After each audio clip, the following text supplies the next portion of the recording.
Elles ont rendu l'âme, vaincues par la rouille et les graffitis. C'est pourtant grâce à ces locomotives à vapeur que Uyuni a été fondée à la fin du 19e siècle.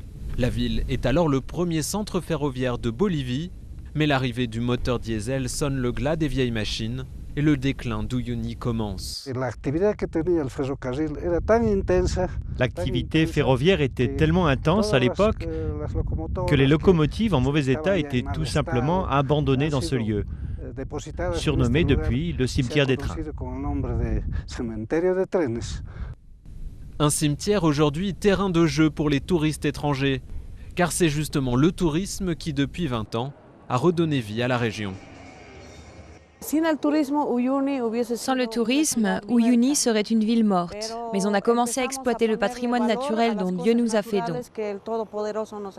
Et ensuite, les commerces, les hôtels et les restaurants se sont multipliés. Aujourd'hui, plus de 80 000 touristes visitent chaque année la région d'Uyuni, avec comme destination principale le plus grand désert de sel au monde, à plus de 3600 mètres d'altitude. Bien sûr, j'ai déjà vu des montagnes et des lacs magnifiques au Japon et d'autres beaux endroits comme au Canada. Mais ici, c'est complètement différent. C'est comme un monde mort, un lieu inhospitalier. C'est ça qui le rend beau. Uyuni n'est pas la seule ville de la région à avoir connu le prestige puis le déclin. À une vingtaine de kilomètres, Pulacao, une ancienne grande ville minière de 30 000 habitants, est devenue presque un village fantôme. Mais elle mise aujourd'hui sur les vestiges de sa mine d'argent pour faire venir les touristes et sortir de l'oubli.